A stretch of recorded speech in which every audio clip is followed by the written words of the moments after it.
Today I'm working with permanent or adhesive vinyl. I have already cut my watermelon design and now you can see I'm weeding the design from each color. And to do this, I usually just start by poking in the corner to get it started, and it also gives me a little something to hold on to, and then peel back.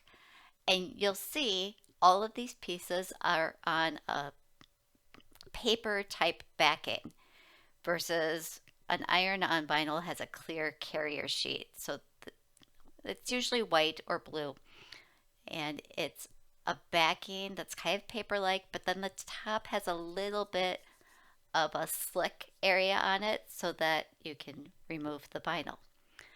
Now what I'm using is my transfer tape. And I'm just grabbing the two largest pieces of this design and kind of eyeballing, getting a guesstimate of how big I should cut this transfer tape.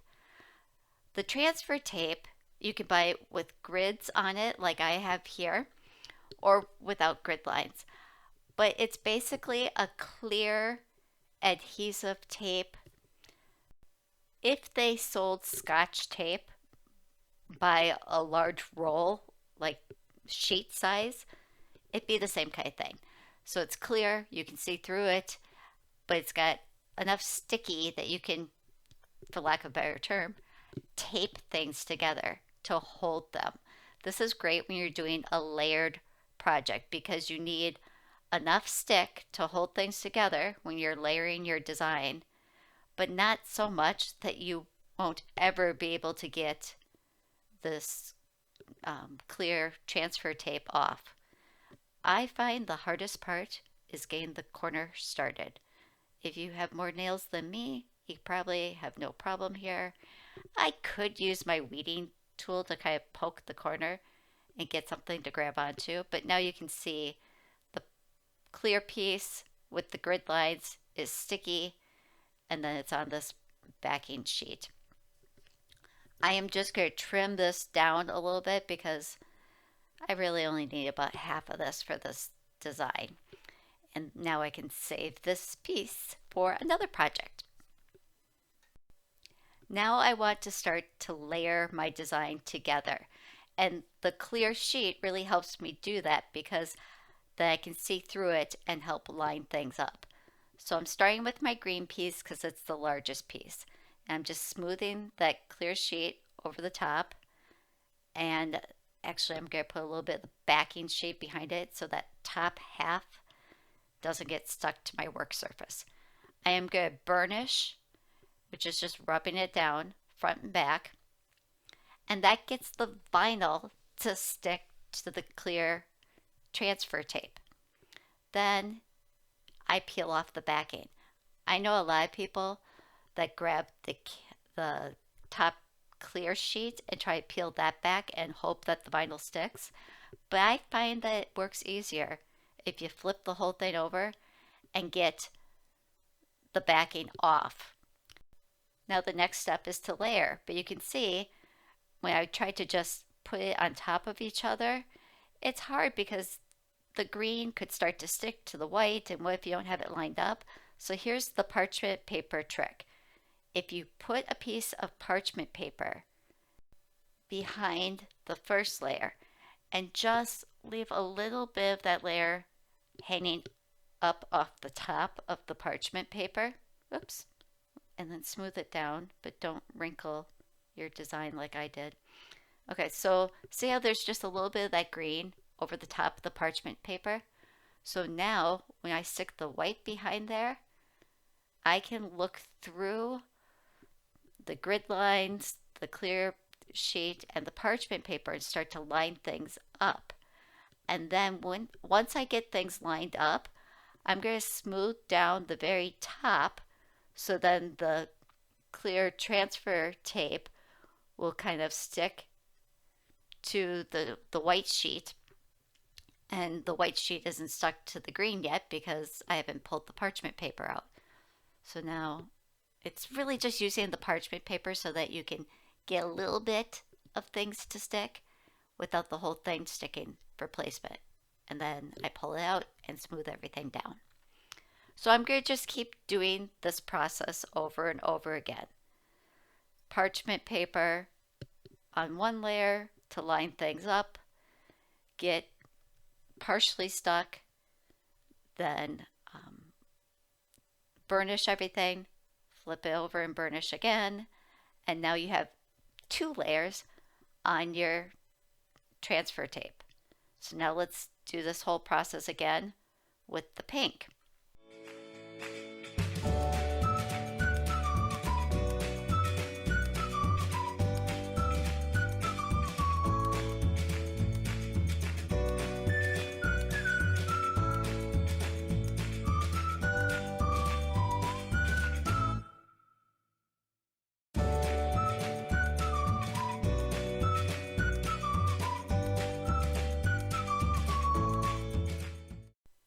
I didn't really like the way that lined up, so due to the parchment paper, I can just peel that off and start over again and align it until I'm happy with the results.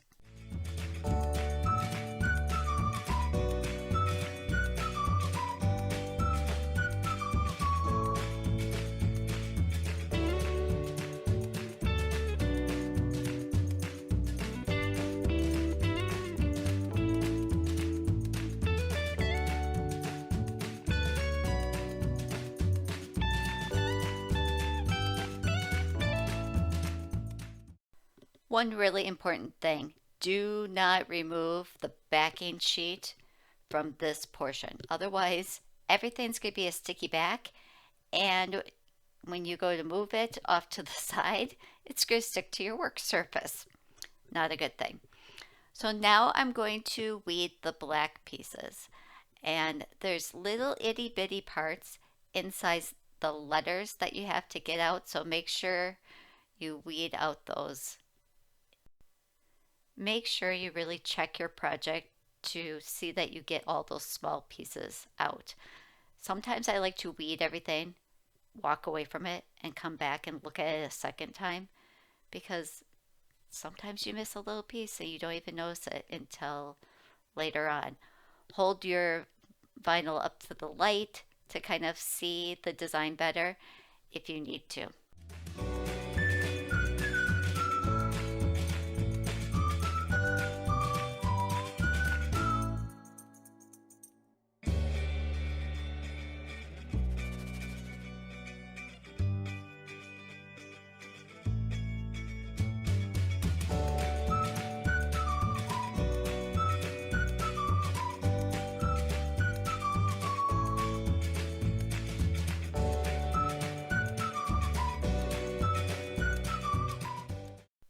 Personally, I think the hardest part with working with adhesive vinyl or permanent vinyl is when you get big pieces like this and not letting them touch your design that you already weeded out, because then your design sticks to the pretty pieces and you mess up the whole thing.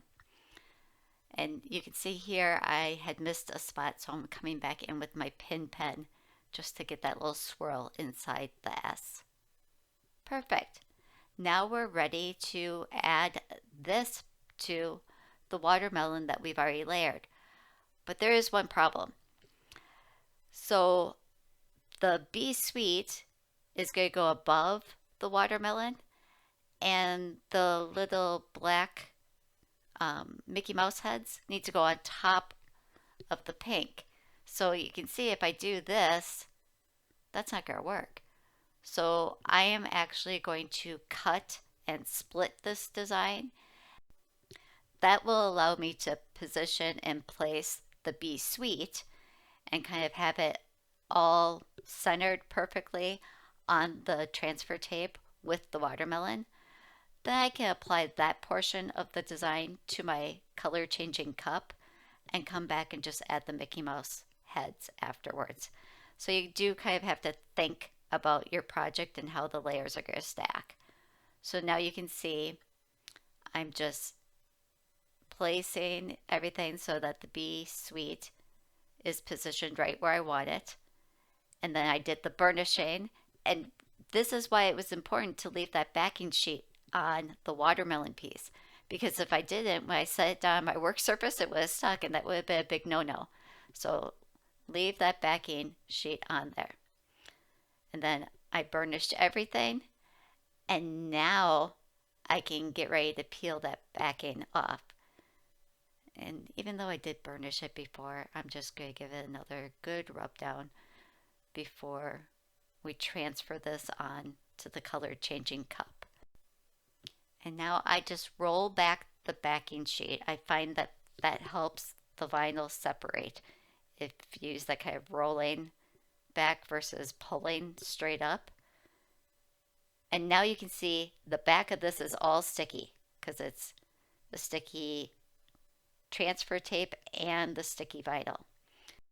I like to do something so that my cup doesn't roll around. I'm just using a towel here. Note about the cup. Wash your cups before you're applying vinyl and let them sit overnight to dry. Then you can even take some rubbing alcohol and wipe down the surface. Allow that to dry. That's going to make sure it's all free of dust and particles. Okay, so now I am going to line this up where I want it, and I'm holding it tight on the edges so that the center will start to stick down first. Then I rub straight through the center with my thumb and then rub from the center out along the design. This helps to give you a smoother, flatter contact with the surface. And basically, it's going to help to make sure you don't have a lot of ripples and bubbles. I will show you, I got one small bubble in here. But if you get a bubble, you can poke it with your pin pen and then kind of smooth the air out of the bubble. It's really, actually on this design, it's not that bad because it kind of goes with the look of a watermelon that it's not a perfect surface. So now I'm just rolling back that transfer tape. Again, I feel that the rolling back motion kind of allows the vinyl to stick and then release versus like just try to rip it off like a band-aid. And then this way, as you're going along, if something looks like it's starting to pull up, you can just kind of rub it down as it goes and go slow. And it's not a race. I'd rather go slow and get it right than rip this off and have half of my letters pull up. I also wanted to show you this. Everybody isn't perfect. I could have edited this part out of the video so you'd even see it, but I wanted to show you. See that bubble? Let me zoom in so that you can see it even better. There is, right there, a bubble. I could poke this with the pin pen and get the air out, but I decided to just leave it because I am going to now layer the watermelon seed Mickey Mouse heads over the top. And you know what? One of them is probably going to land on top of that bubble and kind of disguise it anyway. So now let's put the transfer tape over the Mickey Mouse heads and burnish those.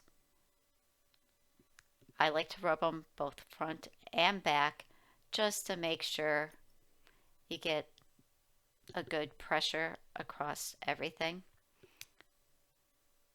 And then just peel the backing away. And if there's any of it, like this little guy that doesn't want to release from the backing sheet, just rub it again. And then maybe go from a different angle and peel back a different way.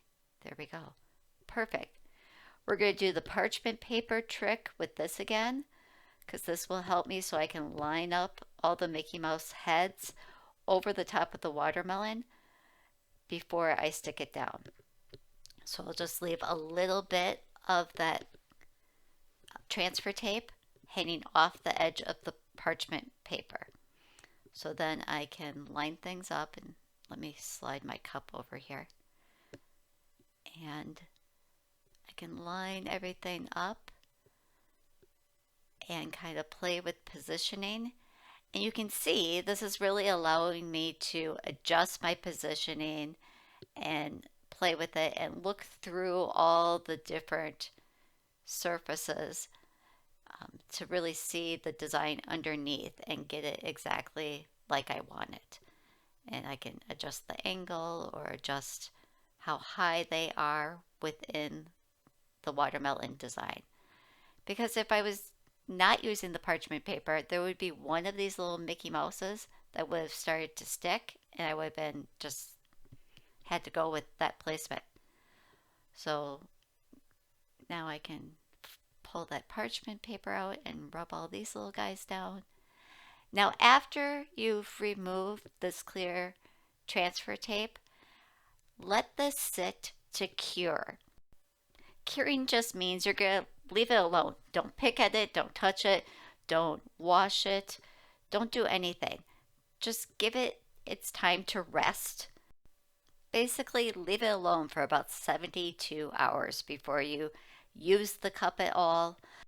And when you do go to wash it, this is a hand wash. Do not throw it in the sink with soapy water and let it soak, because that can break down the adhesive on the vinyl and your pieces are going to start to peel off. So just take care of it. Be gentle, and it should last for a good long time. Before you go, make sure to like, subscribe, and comment below. I love to hear from you.